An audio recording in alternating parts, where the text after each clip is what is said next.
현대, SK, 롯데를 포함한 10대 그룹 CEO가 총 출동했습니다. 전기차, 2차전지 다음 유망 업종 섹터인 수소차 서서히 시작되는 급등 움직임이 포착되고 있는 가운데 급등이 예상되는 탑5 종목을 오늘 영상을 통해 알아보도록 하겠습니다. 반갑습니다. 부자TV 이수민 대표입니다. 본격적인 시청 앞서서 좋아요, 구독, 알림 설정 꼭꼭꼭 딱딱딱 빡빡빡 한 번씩 눌러주세요. 우리 시청자 여러분들 행복되세요. 네, 반갑습니다. 우리 구독자 여러분들 행복되세요. 부자TV의 이수민 대표입니다. 자, 오늘은요 여러분들과 함께 이 수소차, 수소에 대한 부분들을 한번 좀 짧고 임팩트 있게 가보려고 하는데요. 자, 본격적으로 앞서기 전에 일단은 시장에 대한 부분 잠깐만 좀 포인트 짚고 갈게요. 일단 여러분들 지금 굉장히 중요한 시점이다라고 얘기를 드렸죠. 이번 주는 아무래도 가장 중요한 또 금통이 또 잭슨홀 미팅을 앞두고 있는 상황이었던 만큼 여러분들이 이제 좀 무리한 매매보다는 좀 관망한 장세, 아무래도 파도가 치고 있는 구간이기 때문에 이 파도의 움직임에 따라서 왔다 갔다 하기보다는 일단 좀 관망하고 시장의 방향성이 좀 보일 때까지는 차분히 지켜보셔라 말씀드렸었는데요. 자, 과연 이 방향성이 어떻게 이어질 것이느냐, 결국에는 잭슨홀 미팅 이후의 흐름이 중요한데 잭슨홀 미팅이 오늘 밤부터 내일까지 좀 이어지는 흐름이 좀 있을 겁니다. 그래서 원래라면은 제가 오늘 딱 그 잭슨홀 미팅 끝나자마자 영상을 찍어드리고 싶었는데 이게 주말까지 좀 이어지다 보니까 영상을 그래도 월요일날 제가 좀 총 정리해가지고 그 방향성에 대한 부분을 좀 빨리빨리 좀 체크할 수 있게 찍어 올려드려야 될 것 같아요. 그래서 시장에 대한 부분은 일단 제가 그 방향성에 대해서는 다음 주 월요일날 영상에서 좀 더 심층적으로 다뤄드릴 테니까 그 영상 좀 기대해 주시고, 일단 1차적으로는 지금 코스닥이 최근에 반등세를 좀 보여주고 있는데, 자, 요 반등하고 있는 중간 과정에서 요 갭이 조금 만들어졌거든요. 언제였냐면 8월 23일 월화로 이어지는 구간에서 요 이제 조금 갭이 나왔습니다. 그래서 요 갭을 메우는 조정이 한번 좀 나와주지 않을까라는 가능성이 좀 열려 있다라고 생각을 해요. 그래서 최근에 아무래도 좀 불확실성 구간이 좀 열려 있고, 그 다음에 일단 지금 보시게 되면은 경제 지표를 보더라도 우리가 뭘 체크를 해야 되느냐, 환율 체크를 해야 되는데 환율이 아직 뭐 안정세로 접어들었다라고 보긴 좀 아직은 아니에요. 1150에서 1160 요 사이 아래로 내려가면 이제 안정적으로 좀 흐름이 이어지고 있다라고 볼 수가 있겠지만 아직은 그 흐름이 좀 나오지 않고 있고, 그 다음에 10년물 국채 금리도 지금 최근 흐름에서 요 추세가 중요하다고 그랬죠. 단기적인 추세가 중요하다고 그랬는데 추세가요, 보시면 요 하락 추세가 이어지고 있는 구간에서 지금 요 추세를 상방 돌파하려는 시도 자체가 좀 나와주고 있다. 그래서 1.5를 돌파하는 흐름 자체가 나오면 좀 위험할 수 있기 때문에 아직까지는 우리가 좀 관망이 필요하다. 그리고 일단은 물론 일진 하이솔루스 청약 관련해 가지고 예탁금이 좀 줄어든 부분이 없지 않아 있겠는데 일시적으로 지금 예탁금이 좀 줄어든 흐름은 일단 체크를 해야 되고, 그 다음에 이제 코로나 확진자도 우리가 봐야 되는데 코로나 확진자가 아직까지는 좀 크게 줄어드는 모습이 안 나오고 있기 때문에 시장의 좀 불안감은 물론 폭락까지는 아니겠지만 단계적인 조정은 지속 좀 가능할 것 같다라는 얘기를 좀 드릴 수가 있겠죠. 그래서 다음 주까지도 일단 제가 시장에 대한 부분 영상 올려드리는 거 보고 마저 좀 체크를 하셔라 말씀드리고 싶습니다. 그래도 일단 긍정적인 거는요, 외국인들이 우리 증시에 선물을 지속적으로 좀 매입을 해주고 있는 부분이기 때문에 방향성 자체는 기본적으로 단기적으로는 크게 좀 하방으로 꺾이기에는 좀 무리가 있겠다. 그래도 좀 받쳐주는 힘은 있겠다라고 좀 볼 수는 있을 것 같습니다. 자, 그래서 오늘은 일단 시장에 대한 부분 다음 주에 할 거니까 좀 패스하고, 오늘 일단 특이한 사항이 좀 나왔어요. 오늘 원래 제가 시장에 대한 부분과 좀 폴더블 관련 얘기를 좀 할까 했는데 오늘 중요한 이슈가 좀 떴기 때문에 요거를 짚고 넘어가지 않을 수가 없었어요. 그래서 오늘은 수소차 관련 얘기 짧고 굵게 하겠습니다. 많은 분들이 아무래도 제가 강의하는 부분이 워낙 좀 방대한 내용을 다루는지라 영상 길이가 길어가지고 좀 짧게 해주세요 하시는 분들이 좀 있어서 일단 뭐 일주일에 한두 영상 정도는 좀 짧고 임팩트 있게, 아무래도 장기적인 방향성을 보는 영상은 좀 길어질 수밖에 없겠는데 오늘같이 좀 단기적인 흐름을 좀 봐야 되는 영상은 웬만하면 좀 짧게 가도록 할게요. 본격적인 시작 앞서서 여러분들 좋아요, 구독, 알림 설정 잊지 마시고 꼭꼭꼭 딱딱딱 빡빡빡 한 번씩 해주시는 거 잊지 마시고요. 자, 그럼 바로 강의 들어가겠습니다. 일단 Y 하우와 순서대로 들어갈게요. 자, 왜 Y? 왜 그럼 우리가 수소와 수소차를 잡아야 되는가? 일단 수소차 관련해서는 제가 이전에 그린 뉴딜, 이 디지털 뉴딜 이 부분은 계속해서 봐야 된다라고 얘기를 하면서 그린 뉴딜 쪽으로는 일단 탄소 중립 보라 그랬고, 이 중에서 이제 CCUS 그 다음에 탄소 배출권 이 두 개 주목하셔라라고 했었는데, 주목하신 분들은 최근에 또 수익 깔끔하게 먹었죠. 어떤 거 먹었죠? 슈캠스, 제가 탄소 배출권 대장주라고 말씀드렸던 슈캠스 이제 그저께 25% 급등하면서 또 이제 라방할 때 수익 감사하다라는 얘기를 많이 해주셨는데, 잡으신 분들 있으시면은 수익 진심으로 축하드리고요. 이 외에 제가 뭘 보라 그랬냐? 그 외에도 이제 해당 관련된 종목군들은 단기적으로도 좋지만 충분히 중장기적으로도 더 좋기 때문에 계속적으로 좀 더 보셔도 될 것 같고요. 이제 수소와 이제 풍력 이쪽 보라 그랬고, 그 외에는 이제 수소차와 그 다음에 이제 LNG 선박 이쪽 보라 그랬어요. 근데 이쪽은 아무래도 좀 장기적인 관점으로 보는 거고, 단기적으로 아직까지는 우리가 좀 보기에는 모멘텀이 좀 덜하다라고 했기 때문에 제가 차후에 흐름이 나오면 강의를 해드린다 그랬죠. 근데 이 수소차가 모멘텀이 좀 나왔습니다. 모멘텀이 나왔기 때문에 제가 일단 먼저 강의를 할게요. 그리고 장기적인 관점으로 보는 식으로는 제가 뭐 다음 주나 다다음 주나 해가지고 좀 더 좀 디테일하게 다뤄드리도록 하겠습니다. 그래서 수소차 왜 잡아야 되느냐? 일단은 중요한 거는 역시나 그린 뉴딜 쪽으로 해가지고 우리가 안 볼 수가 없겠다. 그린 뉴딜을 하기 위해서 우리가 봐야 되고, 그 다음에 일단 단기적인 흐름을 먼저 좀 봐드리자면, 단기적인 흐름으로서는 일단 이슈를 안 볼 수가 없겠는데, 이 이슈가 굉장히 중요합니다. 10대 그룹 오너 CEO가 총출동했다고 합니다. 수소 드림팀이 4달 출범한대요. 4달 8일 9월 8일 한국판 수소위원회가 깃발을 날린다고 하는데, 누구 현대차, SK, 롯데, 포스코, 한화, 현대중공업, GS, 두산, 효성, 코오롱 등 열대 그룹이 주축이 된 수소 기업 협의체가 다음 달 공식 출범한다라고 합니다. 사실 기존에 이 수소 생태계를 살리기 위해서 원래 한 3-4개 기업이 주도적으로 요 수소 생태계를 계속 꾸리고 있었는데, 여기에 지금 보시면 아시겠지만, 자, 2017년 출범 당시 해도 13개 기업이었는데 지금은 100개 이상 증가를 했다라고 해요. 와우. 그러면서 수소 관련 국제 표준 구축에도 주력을 하고 있고요.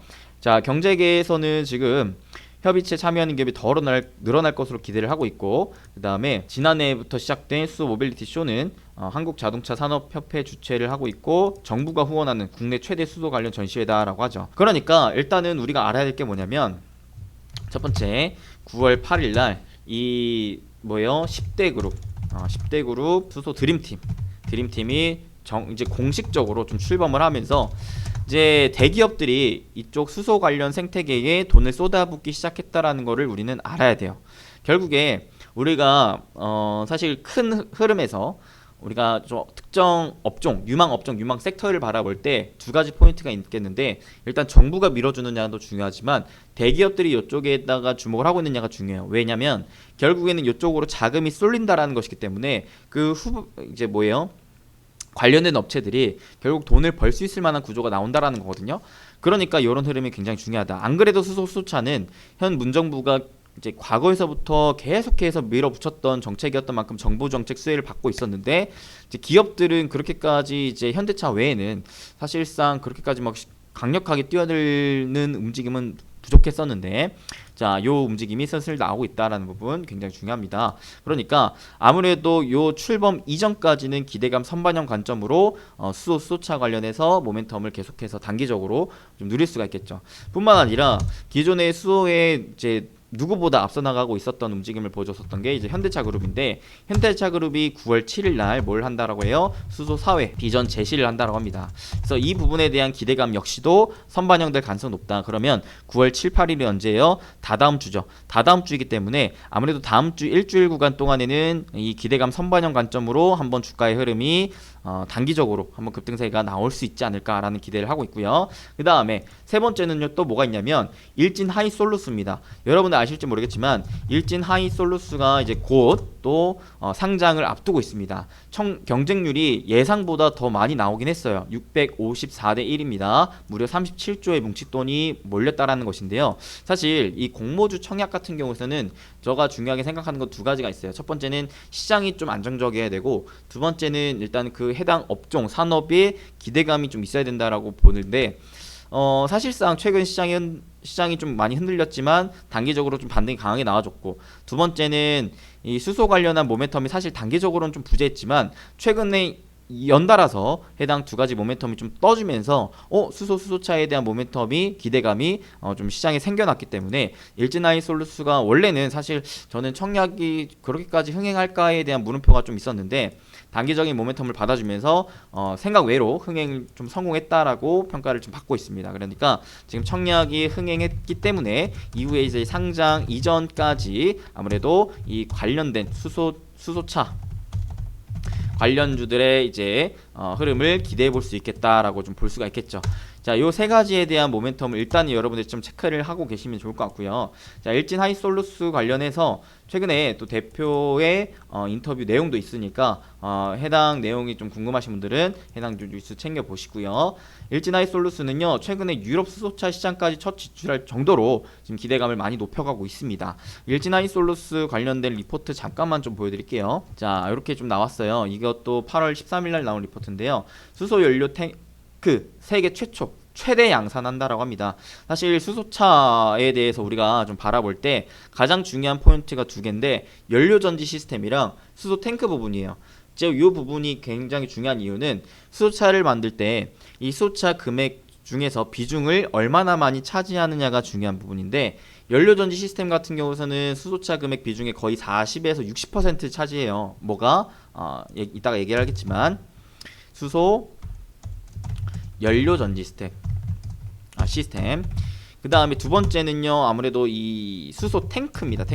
탱크도 굉장히 중요한 부분을 차지하고 이 비용의 비중이 높은 비중을 차지하고 있기 때문에 중요한 부분인데, 이 수소 탱크 관련해서 세계 최대 양산하는 기업이 바로 일진하이솔루스다. 그만큼 지금 기대감을 갖고 있다라는 거예요. 그래서 차세대 용기 양산으로 저장 효율 경량화, 안정성, 가격 경쟁력, 양산 품질 등 글로벌 경쟁사 대비 압도적인 성능을 보유하고 있기 때문에 국내 고객사와의 견고한 파트너십 강화로 제품군 확대되고 있고, 북미, 중국 등 글로벌 시장 확대, 그 다음에 튜브 트레일러, 선박, 지게차 등 수소연료 시장의 적용도 확대될 전망이기 때문에 굉장히 좀 기대감이 높다라고 얘기를 드릴 수가 있겠죠. 그래서 일진하이솔루스에 대한 기대감이 일단 높아져 있는 상황에서 요 관련된 또 기업들도 우리가 단기적으로는 좀 주목을 해봐야겠다라고 얘기를 드릴 수가 있겠습니다.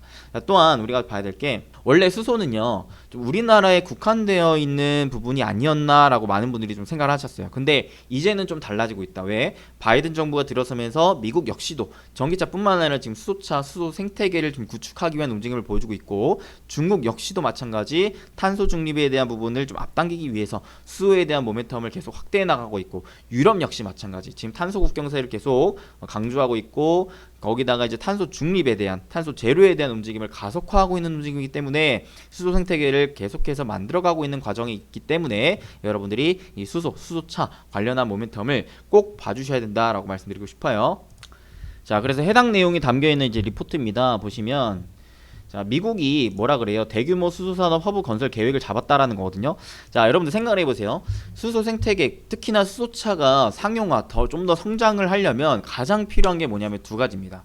이거는 나중에 또 수소차에 대한 강의를 좀 해드리겠지만 맛보기를 알려드리자면 두 가지가 이제 해소가 돼야 되는데, 전기차에 비해 수소차가 가지고 있는 단점 크게 두 가지. 비용입니다. 비용이 많이 비싸요. 왜냐면 이 수소 탱크, 수소 연료 전지 시스템 요 비용이 너무 비싸기 때문이에요. 두 번째는 이제 지금 인프라 구축이 전기차에 비해서 많이 안 되어 있다. 사실 자동차를 우리가 사기 위해서는요, 기본적으로 충전소가 구축이 되어 있어야 되는데, 그나마 전기차 충전소 인프라는 좀 구축이 되고 있는 마당에 수소차는 비교적 좀 덜하다라는 부분입니다. 그래서 수소차가 좀 더 성장을 하기 위해서는 수소차 충전소에 대한 인프라 구축이 돼야 되기 때문에 이 부분을 우리가 같이 생각을 해야 되는데, 자, 그래서 미국 역시도 이 수소 산업을 키우기 위해서 허브 건설, 즉 인프라 구축을 한다라는 겁니다. 대규모 투자로 전역에 4개 이상의 수소 산업 허브 조성 계획인다라고 하는데요. 자, 상세하게 좀 보자면 뭐라 그러느냐. 자, 4개 이상의 수소산업 허브를 조성하고 이를 위해서 22년에서 26년 80억 달러의 정부 예산이 지원된다라고 합니다. 자, 그러면서 탄소 포집 예산도 수소에 사용을 하고 있고요. 미국 수소 본격적으로 성장 국면 진입 예상한다라고 합니다. 그래서 바이든 정부와 정치권이 수소 산업을 얼마나 중요하게 인식하는지 확인해 준다라고 하죠. 이번 수소 지원안이 왜 무려 80억 달러를 쏟아붓는다라고 하니까 예산 금액 자체도 전기차 충전 인프라용 75억 달러보다 크다라고 해요. 크다. 그러니까 지금 보시면 이 합의안이 통과가 되면은 내년부터 미국의 수소 산업이 성장 초기 국면으로 빠르게 진입할 것으로 판단한다라고 해요. 그래서 국내 수소 관련 업체들도 수혜를 받을 수가 있겠다 하죠. 지금 유럽연합 역시 수소 전략에 포함된 예산이 집행이 되면서 독일, 스페인, 포르투갈, 프랑스 등에서 그린 수소 프로젝트들이 시작이 되고 있는 마당에 지금 유럽연합이 주요 도로 매 150km마다 수소 충전소 설치를 25년부터 의무화했다라고 하고 있고요. 그래서 지금 국내 수소 업체들은 아직까지도 국내 시장만 성장하고 있는데 전 세계에서 가장 강력한 수소 지원 정책을 펼치고 있기 때문에 지금 당분간 업체들은 대한민국 시장만으로도 고성장을 기록할 것이지만 국내가 사실 수소 같은 경우에는 많이 앞서 나가고 있어요. 타 이제 국가들에 비해서. 그래서 국내 쌓은 기술과 경험으로 해외에 수소 관련 시장을 선점할 수 있을 것으로 좀 판단이 되고 있다라는 부분입니다. 그래서 충분히 단기적으로 뿐만 아니라 중장기적으로도 이 수소차에 대한 부분을 우리가 좀 주목해서 볼 필요가 있겠다라고 말씀드리고 싶습니다. 그래서 이렇게 지금 나오죠. 미국 상원에서 인프라 부양책 관련 수소 지원 정책입니다. 그래서 이 부분 여러분들 좀 체크를 하셔야 되겠고요. 자, 그 다음에 요거 수소 인프라 정책이 계속된다라는 부분이 나오고 있습니다. 자, 친환경 관련 주간 차별화 속 수소 관련주 상대적으로 부진하다라는 내용인데 보시면 자 2차전지 산업 지수에 비해서 초기에는 2차전지랑 수소 경제 테마 지수랑 거의 따라가는 움직임이 나아졌었거든요. 그런데 최근 올해 들어서 이 움직임이 따라가는 움직임이 못 나오고 있다라는 거예요. 여기까지는 사실 작년까지는 굉장히 잘 따라가는 움직임이 나왔었는데 올해에는 그런 움직임이 좀 부재했다. 그래서 최근에 2차전지 흐름이 좀 강한 만큼 수소도 충분히 따라가는 움직임이 나올 기대가 좀 되고 있다라는 부분이 좀 예상이 되고 있습니다. 왜냐면 또 중요한 포인트가 뭐냐면 자 우리나라 같은 경우에 지금 1차 수소경제위원회, 2차 수소경제위원회가 나오면서 주가의 흐름이 쭉쭉쭉쭉 올라가는 움직임이 나왔었는데 3차 수소경제위원회 때 그 흐름이 좀 부진했다라는 부분이죠. 그래서 왜 그랬었느냐, 다소 좀 포괄적이었다. 그래서 그게 지금 보시면 4분기 중에 발표가 예정되어 있다. 올해 2월에서 발표가 연기되었었습니다. 그래서 그 움직임이 기존의 포괄적이었던 부분이 좀 더 세부적으로 구체적으로 나올 가능성이 지금 4분기 중에 발표가 될 예정이기 때문에 4분기 자 투자 포인트입니다. 투자 이유 4분기 중에 수소 경제 로드맵 뭐예요? 2.0 이게 좀 발표될 예정이다. 그러니까 이 발표 이후부터 이제 세부적인 방안으로 인해서 또 자금도 투입될 가능성이 높기 때문에 여러분들이 아하 단기적으로는 이제 일진아이솔루스가 또 상장일이 언제냐면요 9월 1일이에요. 9월 1일.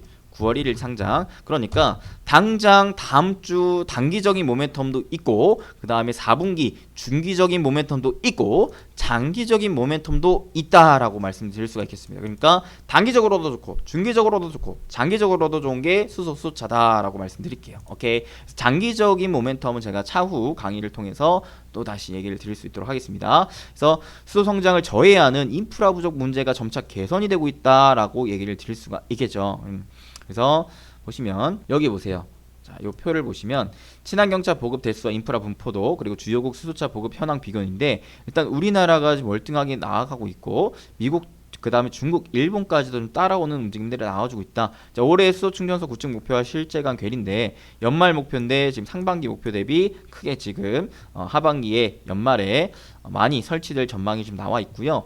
그 다음에 자 이슈를 조금만 더 볼게요. 자 전기와 수소 택시를 지금 2025년까지 10만 대로 늘려야 돼요. 10만 대로. 그러니까 점진적으로 이제는 전기차뿐만 아니라 수소차에 대한 이제 확대 움직임들이 좀 나오기 시작했다라는 부분이고 서울시에서 수소차에 대한 이제 하반기 추가 보급 예정도 지금 잡혀 있다라는 겁니다. 그러니까 보급을 하려면 기본적으로 생산해야 되기 때문에 그 생산 관련한 밑에 또 제조 기업들이 충분히 수혜를 받을 수 있겠다라는 부분인 거고 그리고 자 2025년까지 모든 지자체의 수소 충전소를 핵심 부품도 국산화한다라고 합니다.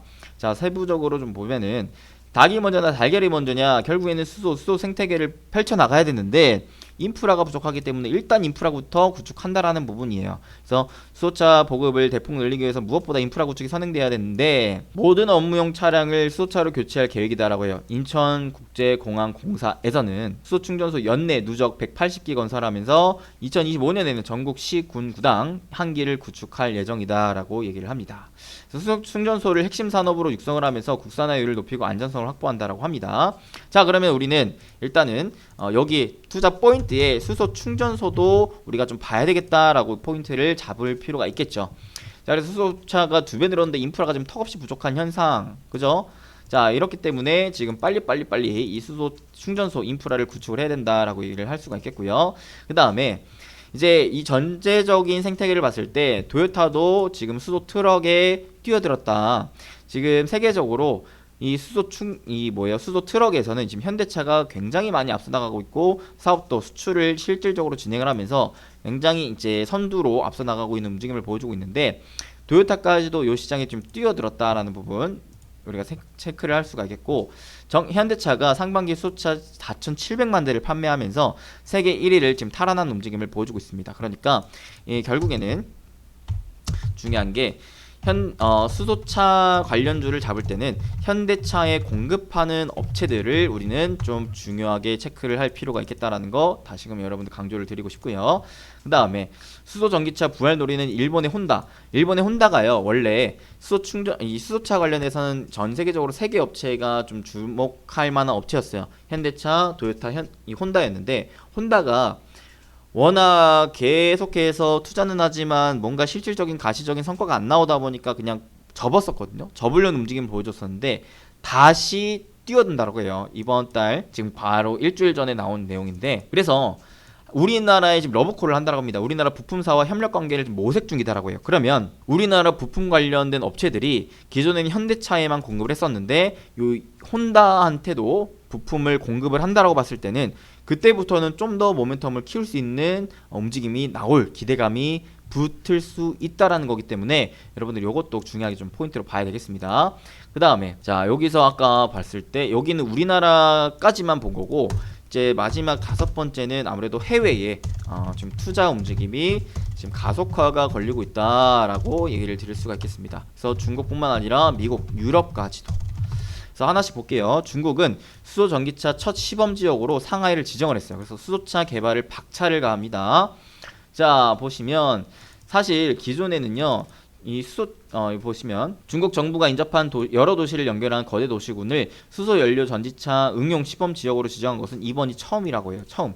그만큼 이제 슬슬 본격적으로 수소차에 대한 투자를 한다라는 거죠. 그동안 세계 최대 전기차 시장 육성하는 데 성공했다고 평가를 받았지만 상대적으로 수소차 산업은 뒤처졌다는 평가를 받았는데 자 이에 따라 중국 정부는 2035년까지 장기 경제 발전 청사진에서 연료 전지를 이용한 수소 전기차 상업화 실현을 구체적인 목표로 제시하면서 육성 체계 박차를 지금 가하고 있다라는 겁니다. 오케이.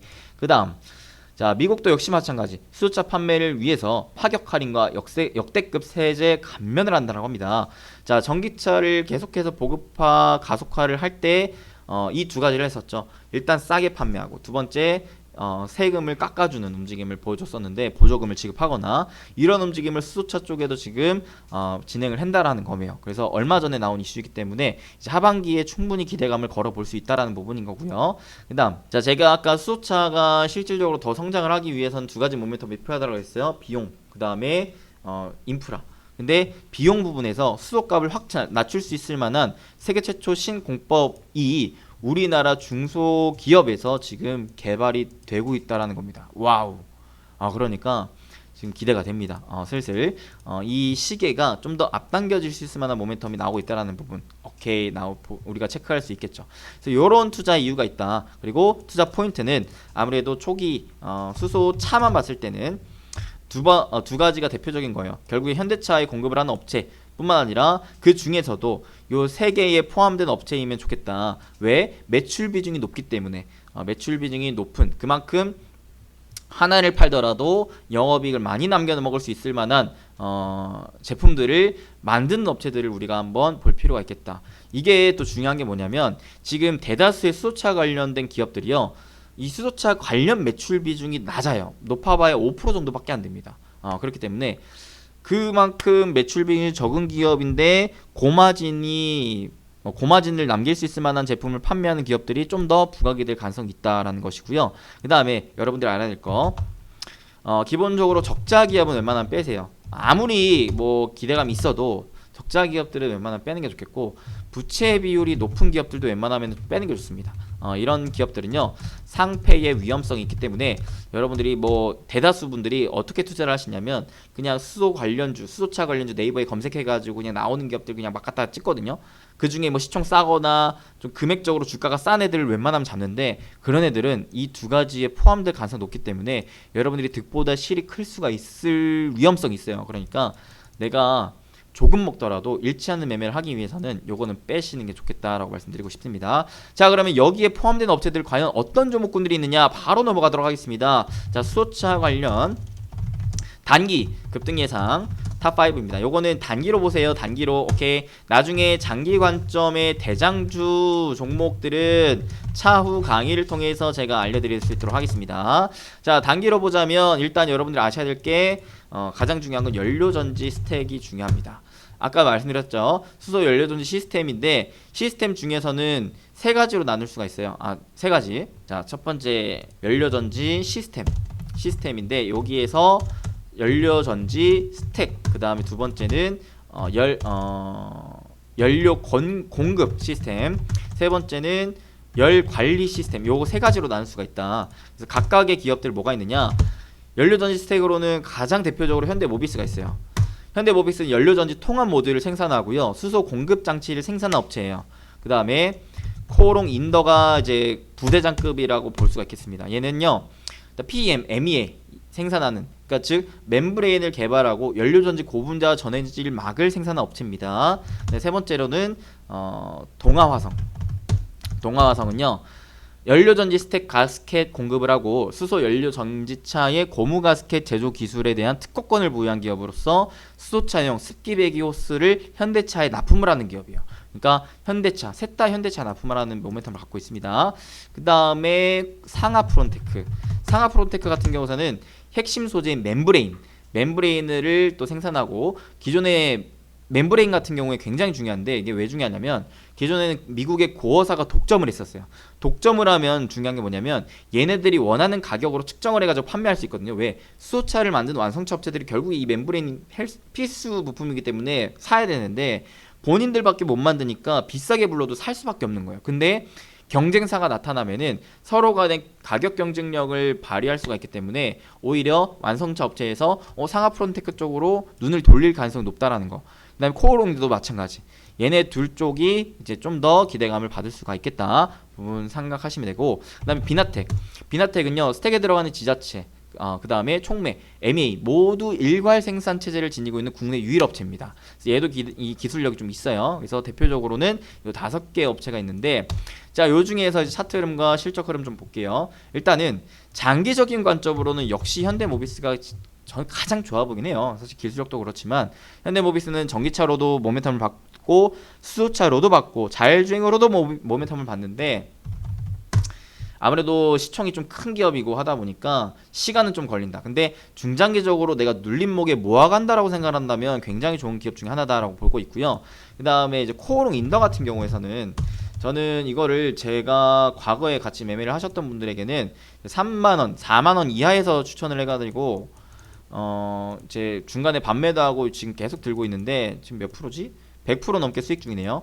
근데 여전히 좋아 보여요. 여전히 좋아 보이는데 여러분들한테 이제 직접적으로 사라고 말씀을 못 드리는 게, 제가 기존에 여기에서 좀 사담았었던 종목이기 때문에 일단은 좀 참고만 하셔라. 일단 지금도 여전히 좋아 보인다. 왜냐면 12개월 기준 PER이 아직도 10배가 안 돼요. 이제 PER이 1배 정도입니다. 그리고 실질적으로 아까도 말씀드렸다시피 코오롱인더는 PM, MEA, 그러니까 수소차 관련 모멘텀이 크게 세 가지가 있어요. 세 가지가 있고, 아라미드라고 해가지고 5G에 대한 모멘텀도 계속 받아주고 있는 부분, 실적 성장이 굉장히 좀 빠르게 나오고 있는 상황입니다. 그래서 하반기, 내년, 내후년까지도 안정적인 기업이 되지 않을까라고 기대를 하는 기업 중에 하나였고요.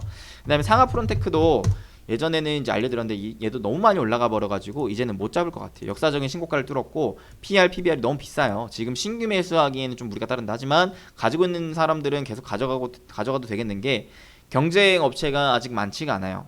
많지가 않다. 멤브레인 관련해서. 그 다음에 비나텍 역시도 마찬가지. 얘도 지금 신규 진입은 좀 많이 비싸요. 그래서 가지고 계신 분들은 좀 가져가셔라. 왜? 얘도 아까 상하프론테크 차트라면 비슷하죠. 역사적인 신고 라인을 뚫기 위한 움직임을 보여주다가 뚫으니까 탄력적으로 더 움직이는 움직임 나오죠. 왜? 밑구간에 매물이 없기 때문에. 그래서 가지고 있는 보유자분들만 가져가시는 전략으로 가져가시고요. 그 다음에 동아화성은 그나마 신규 진입이 좀 가능할 것 같다. 왜냐면 상대적으로 다른 애들에 비해서는 그나마 좀 저평가되어 있지 않나. 실적도 좀 탄탄하고요. 동아화성은 아무래도 좀 모멘텀도 다양하기 때문에 그리고 역사적인 신고가를 좀 뚫기 직전의 움직임을 보여주고 있으니까 뚫은 이후로부터는 또 한 차례 또 추가 상승 모멘텀이 좀 나와줄 수 있겠다. 지금 보시면 16,000원의 저항대를 받아주고 있는데 16,000원을 종가 기준으로 뚫어준다면 한번 팍 칠만한 움직임은 좀 기대해 볼 수 있겠다라고 말씀드릴 수가 있겠어요. 그래서 동아화성 정도 좀 체크를 하시고, 연료 공급 시스템 쪽으로는 역시나 또 현대모비스가 대장입니다. 그 다음에 이제 모토닉이라는 기업이 있는데, 자, 모토닉이 여러분들 일단은 실적은 성장 모멘텀이 굉장히 좋아요. 그리고 PBR이 한 배가 안 되기 때문에 저평가되어 있는 기업이긴 합니다. 근데 차트상으로 봤을 때 어떠한 부분이 있냐면 지금 한 차례 쏘아 올린 다음에 하락 추세가 이어지고 있어요. 그래서 얘를 굳이 공략을 하고 싶다면 이 하락 추세를 뚫어 올려주는 상승 추세가 좀 나와줄 때 공략을 하는 게 낫지 않겠나. 그래서 지금은 관심주에 넣어놓기만 하고 좀 지켜보시는 게 좋겠다라고 말씀드릴 수가 있겠습니다. 그 다음에 모노틱은요, 일단은 연료전지 차량용 수소 공급 장치의 일부 제품을 판매한 업체예요. 마지막 열관리 시스템인데 얘는 비교적 덜 중요해요. 알려만 드릴게요. 한온 시스템은 하이브리드 에어컨 시스템, 대체 냉매 시스템 기술 개발한 업체고요. 우리산업은 전기차, 수소차에 장착되는 전기 히터 제품 생산한 업체입니다. 얘네는 비교적 좀 중요성이 덜하니까 패스를 하도록 하고, 그 다음에 수소 탱크로 가야겠죠. 수소 탱크도 굉장히 중요합니다. 여기에서 대장은 바로 일진다이아입니다. 자, 일진다이아 자회사 일진복합 소재를 통해 수소차용 수소 탱크를 생산하고 있고요. 현대차 넥소의 수소 탱크를 독점해서 공급을 하고 있어요. 그러니까 중요하죠. 독점 공급이에요. 그 다음에 현대차의 수소 버스용 모듈 및 탱크 공급 업체입니다. 일진다이아가 중요한 게 뭐냐면 일진 하이솔루스가 상장을 앞두고 있는데 일진 하이솔루스의 지분을 몇 프로나 갖고 있어요. 거의 뭐 87%를 갖고 있거든요. 그렇기 때문에 지금 일진 하이솔루스에 대한 청약이 흥행했기 때문에 일진다이아도 충분히 제가 봤을 때는 일진 하이솔루스 상장 이전에 한번 슈팅이 좀 나와줄 수 있지 않을까. 최근에 2분기 실적도 굉장히 좋았거든요. 그러면서 지금 보시면 차트상, 자, 주봉상 하락 추세를 단기간 지금 상승 추세로 돌파하는 움직임이 좀 나와주고 있기 때문에 여기에서 한 타이밍 쏘아주면은 일단 단기적으로 수익 실현하고 빠져나오면 좋겠다라고 말씀드릴 수가 있겠습니다. 자, 그 다음에 부가적으로 또 보자면 아까 이제 얘기했던 게 수소 충전소죠. 수소 충전소 하면은 우리가 가장 알아야 될 게 효성중공업이에요. 효성중공업이 왜 중요하냐면 수소 충전소 관련해가지고 국내 수소 충전소 점유율 1위입니다. 그리고 최초로 수소차 충전 시스템을 개발한 업체예요. 자, 효성중공업은 제가 작년에 제가 수소차 관련 탑5 업체 중에 하나로 또 알려드렸던 업체였는데, 그때 탑5를 알려드렸었던 것 중에 제일 많이 올라간 게 효성첨단 소재죠. 야, 효성첨단 소재는 제가 알려드리고 나서 거의 뭐 200% 300% 올라갔어요. 근데 효성첨단 소재랑 같은 계열사입니다. 효성중공업. 근데 이제 상대적으로 아직 많이 안 올라갔어요. 근데 여전히 쌉니다. 여전히 싸고 이제 슬슬 올라가지 않을까. 왜냐면 지금 인프라 구축에 대한 사람들의 인식이 딱 박혔기 때문에 서서히 올라갈 가능성이 좀 있겠다. 지금 여기 8만원대 지금 박스권에 갇혀있는 상황인데 8만원 박스권 돌파하기 전에 매집한다라는 생각으로 한 6, 7만원 구간에서 모아간다면 굉장히 좋은 기업이지 않을까라고 좀 생각을 합니다. 효성중공업 얘도 별표 빡 칠게요. 자, 그 다음에 그 외에 이제 기업들 중에서 좀 볼만한 기업들이 뭐가 있냐면 제가 탑5 중에 알려드렸던 기업이 세종공업이라는 기업도 있어요. 근데 사실 얘를 최근에 또 제가 언제였냐면 저평가 우량주로 7월 말경에 저번 달이었어. 저번 달에 한번 제가 알려드렸어요. 이때도 여전히 좋다 했는데 오늘 한번 급등이 나왔거든요. 그래서 단기적으로 보시는 분들은 일단 한 차례 수익 실현하면 좋을 것 같아요. 반매도라도. 왜냐면 지금 박스권 상단에 걸렸어요. 그래서 단기적으로 관점을 보고 싶으신 분들은 단기적으로 분할 매도 좀 하셔라. 근데 여전히 싸고 좋다. 여전히 싸고 좋다.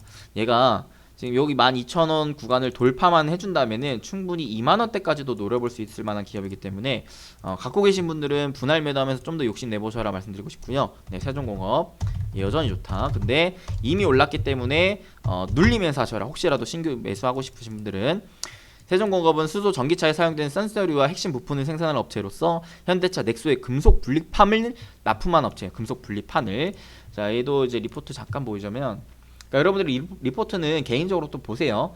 얘가 금속 분리판을 기존에는 개발만 해가지고 기대감만 있었는데 공급을 시작했기 때문에 이제 실적에 대한 모멘텀까지 붙기 시작했다라는 거예요. 그래서 2분기 실적 굉장히 좋게 나왔죠. 그래서 하반기 실적도 기대해 볼 만한 기업 중에 하나입니다. 그 다음에 또 뭐가 있냐면 삼보모터스라는 기업이 있어요. 삼보모터스도 별표 하나 칠게요. 얘는요, 얘도 이제 전기차, 수소차, 자율주행 모멘텀 다 가지고 있어요. 근데 얘는 아직까지는 개발에 대한 모멘텀만 있어요. 그래서 얘도 공급하기 시작하면은 충분히 크게 갈 수 있겠다. 수소차 관련해서는 핵심 부품인 금속 분리판을 개발하고 있는 업체예요. 삼보모터스. 개발하고 있는 단계이기 때문에 실적 대비 여전히 싸요.